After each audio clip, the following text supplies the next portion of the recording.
विदेशीले यतिखेर take over गर्न सक्ने सम्भावना छ। के गर्ने अब सबै नेताहरू भागाभाग रक्तम्य, कोही तपाईको चाहिँ नै बागमतीमा कुटाई खाँदै गरेको, कोही कहाँ के तहस नहस, पार्टीको कार्यालय तहस नहस हैन। अब को आउने त, को शक्ति आउने त त्यहाँ कोही छैन है। कसले गरेको कसरी भयो भन्ने बारेमा कसैलाई त्यतिखेर तात्कालीन थाहा नभएको स्थिति हैन। त्यत्रो मान्छेहरूले भनिसकेपछि मलाई यसो लाग्यो हैन, म त यो देश बनाउन आएको मान्छे हो।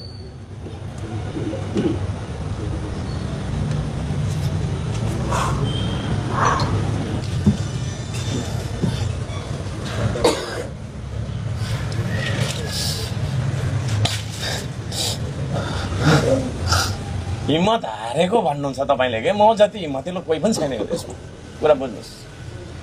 तँलाई गोली लाग्न सक्छ भन्ने कुराहरू थियो त्यहाँ, ठिक छ लाग्छ भने मलाई लागोस् भनेर म त्यो उसमा निस्केँ। सबै मान्छे लुकिरहेको थियो नेता बनाउँदा त्यतिखेर, सबै मान्छे घरमा लुकिरहेको बेलामा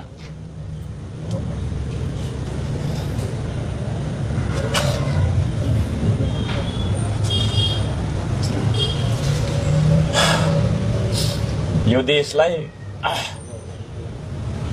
बचाउनका लागि त बलिरहेको आगोमा हाम फाले। मैले हाम फाल्ने निर्णय गरेँ। 500 किलोमिटर टाढा गइयो हामी हैन। मेयर हर्का साम्पाङ काठमाडौँबाट धरान आइसकेपछि के भयो त त्यहाँका चलखेल भन्ने कुराहरूको विषयमा म विशेष चर्चा गर्छु। नमस्ते, म देवेन्द्र लिम्बू। अहिले तपाईँले हेर्दै हुनुहुन्छ तिनचुरे अनलाइन टिभी। अहिले पनि खानेपानी मन्त्री र मन्त्रालय र श्रम मन्त्रालय तपाईले चलाउनु पर्छ भनेर भनिराखेको छ। त्यो दुईटा मन्त्रालय मलाई दिनुभयो तर मैले लिइनँ। यो स्थिति भयो हैन। तपाईको चाहिँ लिएर काम गर्न सक्ने स्थिति पनि छैन।